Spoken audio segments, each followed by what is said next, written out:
Hello students, welcome to Gateway classes. मैं आज आपको पीपीएस के unit wise most important question बताऊंगी। आपको सिलेबस का हर एक टॉपिक करके जाना है, हर एक क्वेश्चन करके जाना है, लेकिन ये जो मैं आज आपको क्वेश्चन बताऊंगी ये आपको बिल्कुल भी लीव नहीं करने हैं। चलिए स्टार्ट करते हैं। सबसे पहले यूनिट 1 के 4 मोस्ट इंपॉर्टेंट क्वेश्चन है। क्या है? डेटा टाइप क्या होता है उसको एक्सप्लेन करना है, और बेसिक या फिर बोल सकते हैं प्रिमिटिव डेटा टाइप को एक्सप्लेन करना है मेमोरी ऑक्यूपाइड, फॉर्मेट स्पेसिफायर और रेंज की फॉर्म में। साथ ही साथ आपको ड्राइव डेटा टाइप के बारे में भी बताना है। आपको पता है drive data type array pointers होते हैं। तो आपको जब आप देखो पेपर देने जा रहे हो, मीन्स कि आप 5 यूनिट पढ़ के जा रहे हो, तो आपको क्या करना है, एरे और पॉइंटर्स के बारे में भी एक्सप्लेन करना है। अगला क्या है, बेसिक कंपोनेंट और डिजिटल कंप्यूटर या कंप्यूटर सिस्टम, कुछ भी बोल देते हैं, डिजिटल कंप्यूटर आ जाता है, कंप्यूटर सिस्टम आ जाता है, उसको ब्लॉक डायग्राम बनाना है उसका, और उसके जितने भी कंपोनेंट्स होते हैं उसको डिटेल में एक्सप्लेन करना है। कई बार क्वेश्चन आ जाता है what is digital computer, explain its major components. तो 4 मेजर कंपोनेंट होते हैं, input unit, output unit, storage class and आपका सीपीयू को ही एक्सप्लेन करना होता है। अगला क्वेश्चन आता है ऑपरेटिंग सिस्टम क्या होता है आपका, है ना। अगला क्वेश्चन आता है कि आपका ऑपरेटिंग सिस्टम क्या होता है और कितनी तरह के ऑपरेटिंग सिस्टम होते हैं, और पूछा जाता है क्या ऑपरेटिंग सिस्टम के फंक्शंस हैं। तो यही कुछ क्वेश्चंस आते हैं। अब देखो कई बार ये क्वेश्चन मिक्स होके भी आ जाता है कि आपसे पूछ लिया जाता है कि कितनी तरह के ऑपरेटिंग सिस्टम है और साथ में आपको फंक्शंस पूछ ले। कई बार ऑपरेटिंग सिस्टम क्या होता है और साथ में खाली फंक्शन पूछा। कई बार ये ब्लॉक डायग्राम के साथ मर्ज होके आता है, तो मतलब ये कई बार इन दोनों क्वेश्चन की मर्जिंग रहती है। अगला क्वेश्चन है कि भाई स्टोरेज क्लास क्या होता है। तो storage class of a variable, ये क्वेश्चन वैसे बहुत इंपॉर्टेंट है, रिपीटेडली आता है, ठीक है, इसके आने के चांसेस बहुत होते हैं। और उसके बाद क्या, कितनी तरह की स्टोरेज क्लास होती है ये आपको एक्सप्लेन करना है विद एग्जाम्पल। अगर एग्जाम्पल ना भी लिखा हो तब भी एक्सप्लेन करना, और लिखा है तो एक्सप्लिसिटली लिखा ही है। अगला क्या है आपकी यूनिट 2। देखो यूनिट 2 में सबसे पहले जो टॉपिक है वो ऑपरेटर्स है। ऐसे तो मैंने ये क्वेश्चन लिखा है बिटवाइज ऑपरेटर क्या होते हैं उन्हें एक्सप्लेन करो, जितने भी तरीके के होते हैं, लेकिन ये पॉइंट मैंने लिखा है एटलीस्ट आपको सारे ऑपरेटर्स के साथ ही एक बार रिवीजन करना है, क्योंकि देखो बिटवाइज ऑपरेटर फेवरेट है ज्यादातर, लेकिन कोई भी ऑपरेटर आ सकता है, जैसे कि आपका इंक्रीमेंट डिक्रीमेंट ऑपरेटर हो गया, लॉजिकल ऑपरेटर हो गया, अर्थमेटिक। कई बार 2 मार्क्स में ही पूछ लेते हैं कोई ऑपरेटर, तो ऑपरेटर सारे ही गो थ्रू करके जाने हैं, ठीक है। कई बार बिटवाइज ऑपरेटर में थ्योरेटिकल पूछा जाता है और कई बार इस तरह से भी पूछा जाता है, 2 बिटवाइज एंड 5, 2 बिटवाइज और 3 बिटवाइज और 5, यानी कि एक तरह से कैसे पूछ ले, क्वेश्चन की फॉर्म में पूछ लेते हैं। तो आपको दोनों तरह से आना चाहिए। और अगला क्वेश्चन पूछा गया है कि आपसे when the precedence of two operator in expression is same, how associativity help in identify which operator will be evaluated first। एक तरह से associativity को explain करना है, आपको कोई भी एग्जाम्पल देके देना है, ठीक है। और कई बार 2 मार्क्स में क्वेश्चन ऐसे भी आ जाता है टाइप कन्वर्जन क्या होता है या टाइप कास्टिंग क्या होती है, ठीक है। अगला क्या क्वेश्चन है, स्विच क्या होता है, स्विच की वर्किंग क्या होती है, उसके कैरेक्टरिस्टिक्स क्या होते हैं, या ब्रेक स्टेटमेंट की नीड क्या होती है स्विच में, ठीक है। और सबसे इंपॉर्टेंट कि भाई कैलकुलेटर बनाना है with the help off switch. Switch statement का यूज करके आपको क्या बनाना है, कैलकुलेटर, और इसका फ्लो चार्ट बनाना, या फिर इसको ऐसे भी बोल दिया जाता है केस स्टेटमेंट, जो केस कंट्रोल स्टेटमेंट होता है, या तो इसे केस स्टेटमेंट कह लो या कह लो केस कंट्रोल स्टेटमेंट।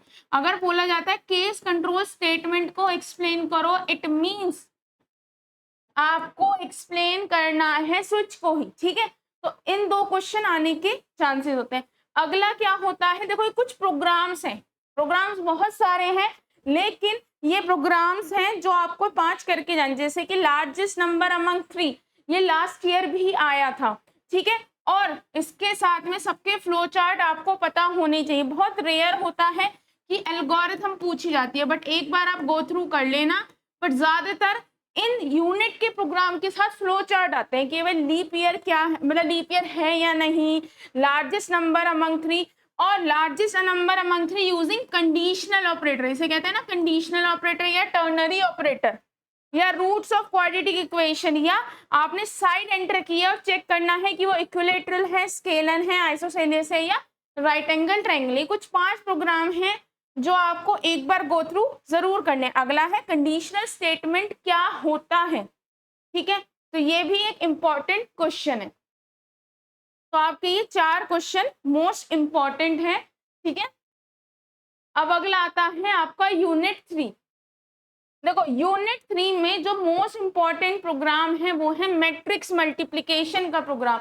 ये रिपीटेडली आता है, और एक और आ सकता है, वो होता है ट्रांसपोज ऑफ अ मैट्रिक्स, ठीक है।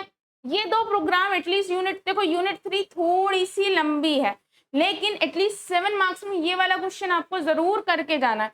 ये आपको डिफरेंस पता होना चाहिए break and continue, while and do while में, वाइल को एंट्री कंट्रोल लूप भी कहते हैं, इसको एग्जिट कंट्रोल लूप भी कहते हैं, स्ट्रक्चर एंड यूनियन, ठीक है।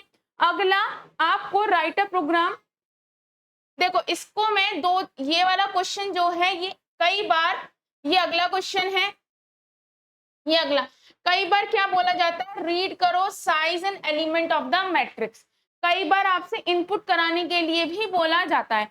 और अगला क्वेश्चन एक ये क्या है कि आपको strrev, ये स्ट्रिंग के जितने भी फंक्शंस हैं उनको एक्सप्लेन करने के लिए भी बोला जाता है, यानी कि ये दोनों क्वेश्चन आए हुए हैं साथ में, ठीक है। आपको एक तो बोला है कि मैट्रिक्स मल्टीप्लिकेशन करो, और में ये क्वेश्चन आया हुआ है कि इन सबको क्या करो, एक्सप्लेन करो। ये क्या है, string manipulation function, string manipulation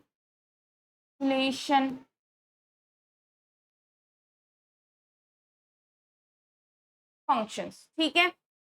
और आपके कुछ प्रोग्राम्स हैं, ये 4 प्रोग्राम हैं जिनके आपको एल्गोरिथम भी पता होनी चाहिए, फ्लो चार्ट भी पता होना चाहिए, प्रोग्राम ऑफ कोर्स, कि कोई नंबर पैलिंड्रोम है या नहीं, आर्मस्ट्रॉन्ग है या नहीं, प्राइम नंबर है या नहीं, या sum of a digit of a number. ये कुछ 4 प्रोग्राम, देखो प्रोग्राम्स बहुत हैं, लेकिन एटलीस्ट ये 4 या 5 क्वेश्चन आपको गो थ्रू करने ही हैं, ठीक है। कई बार अगर मैट्रिक्स मल्टीप्लिकेशन दिए तो कोई भी साइज दे सकते हो, लेकिन कई बार पूछा जाता है साइज एंड एलिमेंट, जब ऐसा पूछा गया है तो आपको इनपुट कराना पड़ेगा। अब अगला आता है यूनिट 4। देखो आपको मैं सजेस्ट करूंगी firstly go with first, second, fourth and fifth. जब first, second, fourth and fifth complete हो जाए देन गो विद यूनिट 3, क्योंकि फर्स्ट, सेकंड, फोर्थ, फिफ्थ से कुछ लिमिटेड ही क्वेश्चंस हैं। जैसे कि अब आप ये देखो, ये वाला मोस्ट इंपॉर्टेंट क्वेश्चन है, call by value, call by reference, ये रिपीटेडली आता है, इसको एक्सप्लेन करना है, या इसका दूसरा नाम होता है पैरामीटर पासिंग मेथड, ठीक है। अगला होता है शॉर्टिंग क्या होती है, आपको या तो ये कुछ दे रखे होंगे, मतलब आपको एक सीक्वेंस दे रखा होगा, अनशॉर्टेड वे में इसको आपको असेंडिंग ऑर्डर में इंप्लीमेंट करना है with the help of either bubble shot या सिलेक्शन शॉट।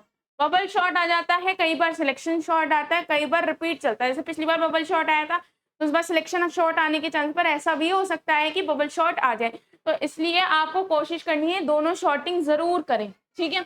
अगला क्या होता है, रिकर्शन क्या होता है, आपको फैक्टोरियल करना है, किसी भी एक नंबर का फैक्टोरियल निकालना है रिकर्शन मेथड की मदद से, या फिबोनाची सीरीज निकालनी है यूजिंग रिकर्शन, ठीक है। इसके अलावा एक क्वेश्चन और आता है, एक या तो फिबोनाची सीरीज प्रिंट करने को आएगी या सम ऑफ फिबोनाची सीरीज।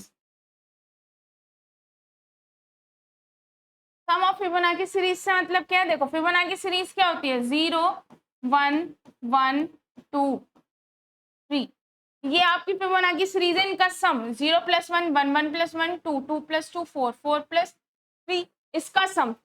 कई बार सिर्फ फिबोनाची सीरीज आती है, कई बार सम, बस स्लाइट ही चेंज है क्वेश्चन में, ठीक है। तो आपको recursion at least call by value, call by reference करके ही जाना है। देखो अभी अगर अब इतने क्वेश्चन में से बोला जाए call by value, call by reference बिल्कुल नहीं छोड़ के जाना है, इसका दूसरा नाम है पैरामीटर पासिंग मेथड। रिकर्शन जरूर करें, 2 ही प्रोग्राम है, फैक्टोरियल एंड फिबोनाची। फिबोनाची का एक तो विदाउट मतलब सिंपल सीरीज प्रिंट करानी और एक सम, ठीक है। अगला क्वेश्चन है लीनियर सर्च और बाइनरी सर्च में डिफरेंस क्या होता है। देखो थ्योरेटिकल डिफरेंस भी आता है और कई बार इम्प्लीमेंटेशन भी आती है, ठीक है। तो आप चाहे तो इसको थ्योरेटिकली भी कर सकते हैं और चाहे इसकी इम्प्लीमेंटेशन भी कर सकते हैं, ठीक है। और एटलीस्ट आपको लीनियर सर्च का प्रोग्राम आना ही चाहिए। क्यों? क्योंकि लीनियर सर्च का प्रोग्राम सबसे ज्यादा आता है, इसे बोलते हैं कभी कई बार सिक्वेंशियल सर्च।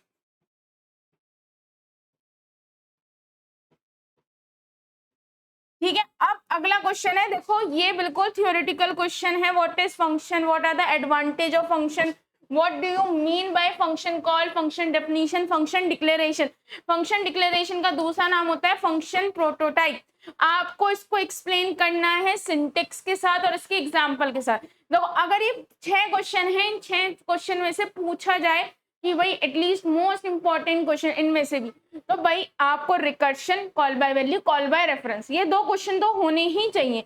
और एक बार लीनियर सर्च है और बबल शॉर्ट सिलेक्शन, यानी कि एटलीस्ट इन 6 में से भी 4 क्वेश्चन करके ही जाने हैं। भाई आपका रिकर्शन पूरा टॉपिक, पैरामीटर पासिंग एंड ये, ठीक है। क्योंकि देखो ये इससे कम क्वेश्चन तो आपको टॉपिक सब करने, लेकिन हाँ बट इसमें भी जो मोस्ट इंपॉर्टेंट है, देखो रिपीटेडली आता है ये पैरामीटर पासिंग, बट देखो AKTU क्या देते तो आपको पढ़ के सब जाना है। अगला आता है यूनिट 5। यूनिट 5 में सिर्फ 4 ही क्वेश्चंस हैं, है ना, इसके अलावा कुछ नहीं है। डायनेमिक मेमोरी एलोकेशन क्या होता है, कई बार वो ये पूछ लेता है डायनेमिक मेमोरी एलोकेशन क्या होता है, उसे एक्सप्लेन करो। कई बार ऐसे पूछ लेता है कैलॉग मेलॉग में डिफरेंस क्या होता है, कई बार पूछ लेता है कैलॉग मेलॉग फ्री फंक्शन रेलॉग में डिफरेंस बता दो विद एग्जांपल। तो यानी कि ये क्वेश्चन मतलब मोस्ट इंपॉर्टेंट है, रिपीटेडली ही आता रहता है। अगला क्वेश्चन है भाई फाइल ऑपरेशंस क्या होते हैं, फाइल ओपनिंग मोड्स क्या होते हैं, ठीक है। कई बार ओपनिंग मोड्स को पूछ लिया जाता है, कई बार ऑपरेशंस को पूछा जाता है। कई बार ऐसे पूछा जाता है कि जो एफ ओपन फंक्शन है उसको एक्सप्लेन करो डिटेल में। तो आपको कुछ नहीं करना है, कोई भी प्रोग्राम, 2 ही प्रोग्राम है, कंटेंट कॉपी करना एक फाइल से दूसरे फाइल में, या फिर कितने वर्ड्स हैं या करेक्टर्स है, लाइन्स है, टैब है, स्पेस में एक फाइल में, ये बताना है। यही 2 प्रोग्राम है इस यूनिट में जो आपको करके जाने हैं, ठीक है। इन दोनों में से ही रिपीट में कोई आता रहता है, और भाई file operation and opening modes में से कुछ आता है। अगला होता है भाई मैक्रो क्या होता है, ठीक है। मैक्रो की वर्किंग एक्सप्लेन करो एज अ वेरिएबल और एज अ फंक्शन। और प्री प्रोसेसर का रोल क्या होते हैं, और प्री प्रोसेसर डायरेक्टिव्स कितने होते हैं, 3 होते हैं, कंडीशनल कंपाइलेशन, आपका फाइल इनकल्शन और आपका मैक्रो, ठीक है। कंडीशनल कंपाइलेशन, फाइल इनकल्शन अलग से तो नहीं आते हैं, कई बार 2 मार्क्स में फाइल इनकल्शन पूछ लिया जाता है, मेनली मैक्रो ज्यादा पूछा जाता है। तो अगर आपको इसमें से भी 4 मतलब 4 में से भी मोस्ट इंपॉर्टेंट 2, तो भाई इसको बिल्कुल नहीं छोड़ के जाना है और इसको नहीं, एटलीस्ट ये क्वेश्चन आपको पता होना ही चाहिए। तो इन शॉर्ट मैं आपसे कहूंगी कि आप जो अपने पढ़ाई की सीक्वेंस रखें, फर्स्ट सेकंड, देन आप जाएं अपना fourth, then fifth, then third, ठीक है। क्योंकि देखो थर्ड बड़ी यूनिट है, उसमें एक चीज और है, कई बार पैटर्न्स भी आते हैं। देखो जो थर्ड यूनिट है उसमें कोई भी पैटर्न आ जाएगा, जैसे कि स्टार, ये आता है, कोई भी पैटर्न जरूर आता है, लेकिन उस पैटर्न की कोई भी वो नहीं है कि कौन सा पैटर्न आएगा। तो ये क्वेश्चन मैंने वो बताए हैं जो चेंजेस होने में, जिनमें वेरिएशन की कोई वो नहीं है, पैटर्न भी आता है कोई भी, पर ये जो पैटर्न आएगा ये कोई भी बन के आ जाएगा। सपोज ये स्टार की जगह 1 2 3 4 5 6, अब पैटर्न की कोई लिमिट नहीं है, आप जितनी प्रैक्टिस करेंगे उतने पैटर्न बनेंगे, ठीक है। तो इसलिए आपको सजेस्ट किया फर्स्ट सेकंड फोर्थ पे, अगर फर्स्ट सेकंड फोर्थ पे बिल्कुल अच्छे से करके जाते हैं, ये सारे क्वेश्चंस करके जाते हैं, तो आपको काफी बहुत अच्छे नंबर आएंगे, क्योंकि ज्यादातर टॉपिक्स आते हैं, लेकिन थर्ड में बहुत वेरिएशन है, क्योंकि उसमें एरे है, एरे के भी बहुत सारे क्वेश्चंस बनते हैं, स्ट्रिंग के भी बहुत सारे क्वेश्चंस बनते हैं, आपका एन्यूमरेटेड डेटा टाइप भी आ जाता है, 2 मार्क्स में आता है एन्यूमरेटेड डेटा टाइप,